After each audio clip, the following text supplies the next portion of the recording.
السلام علیکم ورحمت الله وبرکاته.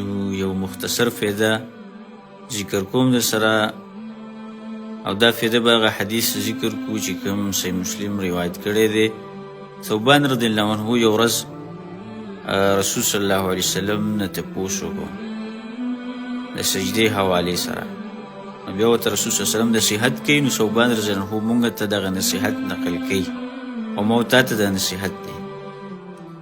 ثوبان رضی الله عنه وی رسول صلی الله علیه وسلم ما ته دا نصیحت وکړه چې علیک بکثرة السجود، ډېرې سجدې لګوه په ځمکه باندې، رب العالمین ته دا تندې په ځمکه لګوه. او دا دوه فایدې راته ذکر کړي چې فإنک لن تسجد لله سجدة إلا رفعك الله بها درجة وحط عنك بها خطيئة. ته چې څومره سجدې الله ته لګې، نو یو فایده دا ده چې الله سبحانه وتعالی به ستا په دې باندې درجې اوچتوي، هم په دنیا کې هم په آخرت کې.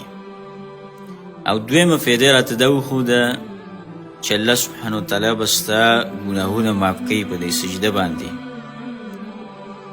او د دې روایت یو سبب درته ښیم چې هغه طلحة بن معدان دا خبره کوي، وایي چې موږ د ثوبان نه تپوس وکړو. ثوبان رضی الله عنه ما تپوس وکړ چې داسې یو عمل ما ته وښیوه چې الله رب العالمین په هغې عمل باندې ما سره مینه محبت وکړي، او دویم دا دی چې ما په هغې باندې جنت ته داخل کړي. نو ثوبان رضی الله عنه ما ته دا خبره وکړه چې عمده تپوس چې کوم تا ما نه وکړ دا ما د رسول صلی الله علیه وسلم نه کړی دی، او ما ته دغه وصیت کړی دی چې ډېرې سجدې لګوه.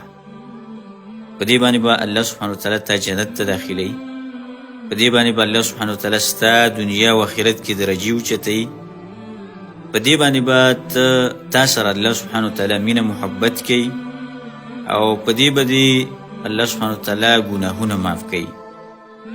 نو که غواړې چې ګناهونه دې معاف شي او جنت ته دننه شي، الله سبحانه وتعالی ستا درجې په دنیا آخرت کې اوچتې کړي، او د ګناهونو دې پاک صفا کړي او جنت ته دې بوځي، نو ډېرې سجدې لګوه او دا تندې په دې ځمکه باندې همیشه رب العالمین ته ښکته کوه. په دې سجدو کې دومره خوند پروت دی او دومره مزه پکې پرته ده چې کله ته دا شعور تا ځان سره راژوندی کړو د سجدې حوالې سره، او په دې شعور سره تا سجده وکړه الله سبحانه وتعالی ته دې تندې په ځمکه ولګو، د دې خوند مزې برکتونه به ته د آخرت نه مخکې په دې دنیا کې وګورې. او دا تجربه وکړه، دا حدیث د ځان سره یاد کړه او دغه فایدې، او انشاءالله سبحانه وتعالی ستا به ژوند هم برکتي او آخرت به دې هم د برکتونو نه ډکي، او رب العالمین به تا سره د مینې د محبت اعلان وکړي.